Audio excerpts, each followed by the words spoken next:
Good morning, children, and welcome to my new class. So, let us move on and continue with the tenses. So, as you all remember, that we have already done simple present tense. So, in my last class, we discussed simple present tense, and today we'll be doing present continuous tense. Now, before we start this tense, the name very well clears it out. Present continuous tense. Continuous means something which is in continuation, which is going on. So where do we use present continuous tense? We basically use present continuous tense to express or to tell about the actions which are going on at the time of speaking. So let us very quickly go through the rule. Now, what is the rule for present continuous tense? Look here. For affirmative sentence, it would become subject plus is, am, are. That is the helping verb, and then the first form of the verb and ing. Now, this is how we write present continuous tense. And when we want to write it in the negative form, the rule will remain the same. The only thing is the word not will be added after the helping verbs is, am, or are. Similarly, in the interrogative form, the is, am, are, that is the helping verbs, will come in the beginning, then the subject, then the first form of verb and ing, and the most important one, the question mark. So let us look at some of the examples here. Look at the first example. I am disturbing you. So this is my subject. This is the helping verb. Disturb is the first form of the verb, and along with that I have used ing. I am not disturbing you. Now this is the negative form. Am I disturbing you? This is the interrogative form. I hope this is clear to you. Now let us move on and look at one or two more examples. For example, you are disturbing me. He is disturbing me.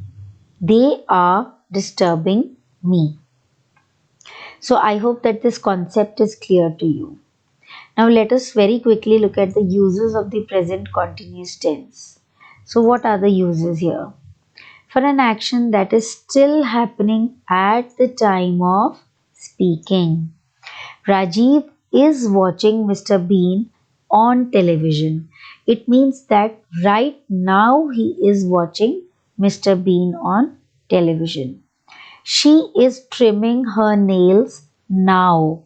It means that that action of trimming the nails is going on now. Second one, to talk about a planned or an arranged action that is to take place at a particular time in the future. For example, she is running in the big race on Saturday. So it is equally good if I say she is going to run. That is also equally good.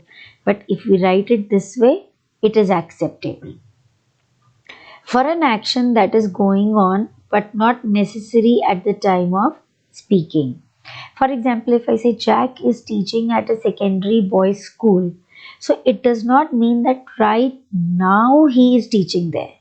It tells us about the present situation, not necessarily at the time of speaking. Jill is studying Italian in college. So this tells us about the present situation. I hope this is clear to you. And the last one, for a changing or evolving situation. Like if I say pollution is causing global warming. So this is telling us about some situation which is going on, right? Now this is our present continuous tense. I hope it is clear to you, especially the rules which have been mentioned here. Let us very quickly go through exercise 9.2, As usual, you'll be doing this exercise, and I'll be helping you out with just one or two of these. So randomly, let us see. Look at the second one. Julia dash Spanish this term. So the word which they have given is teach. So Julia is teaching. Okay. Very quickly, let us. Okay. Eighth one. Babita dash to school. Now, since we have to use present continuous tense, so it will become is going to school. I hope it is clear to you. 14th one. At the moment, it is snowing. So, is snowing. This is going to be very easy for you all, and I hope that you'll all be able to do it.